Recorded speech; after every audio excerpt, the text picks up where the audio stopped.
లో ఉన్న స్పిరిట్ కానీ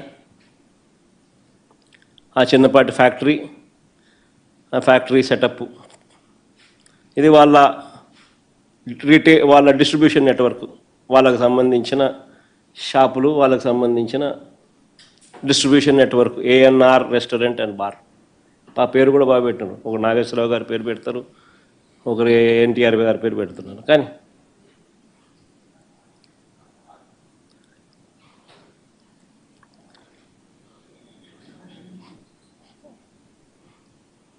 ఇది పరవాడలో, ఇది అనకాపల్లి జిల్లా పరవాడలో, అక్కడ ఒక చిన్న సైజ్ ఫ్యాక్టరీ. చూడు, మళ్ళీ ముసుకేసి మళ్ళీ పెడతారు.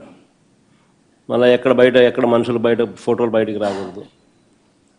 సేమ్ ఇదే సెటప్ అక్కడ కూడా, ఇదే మాదిరిగానే స్టిక్కర్లు, ఇదే మాదిరిగానే ఏకంగా స్టిక్కర్లు, బాటిళ్ళు, లేబుళ్ళు, మ్యానుఫ్యాక్చరింగు అందరూ ఒక చోట కూడా కాదు. ఇంతకుముందు నేను చూపించినట్టుగా ఇబ్రహీంపట్నము, దానికన్నా ముందు తంబళ్ళపల్లె, దానికి తర్వాత ఇబ్రహీంపట్నం తర్వాత అనకాపల్లి జిల్లా పరవాడ.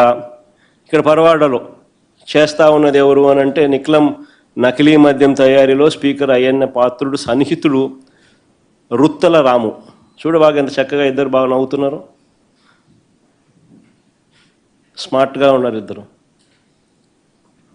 కానీ ఇది అమలాపురంలో పట్టుబడ్డ నకిలీ బాటిళ్ళు, నకిలీ మద్యం మిషన్ కూడా కనపడుతూ ఉంది. బాటిళ్ళు, దానికి సంబంధించిన కాటన్లు, బాటిళ్ళు, అన్ని లేబుళ్ళు, మిషను అన్నీ కలిపి చూపిస్తూ ఉన్నారు. ఇది పాలకొల్లులో నకిలీ మద్యం తయారీ గుట్టుకు సంబంధించి పాలకొల్లులో, ఇది ఏలూరులో,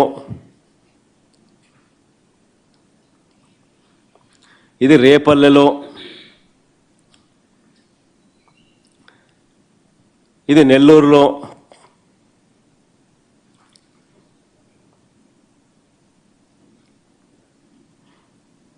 అరే అంతేనా? ఇలా కొన్ని లక్షల బాటిళ్ళు రోజు, ప్రతి 4-5 బాటిళ్లకు ఒక బాటిల్ ఈ కల్తీ మద్యం.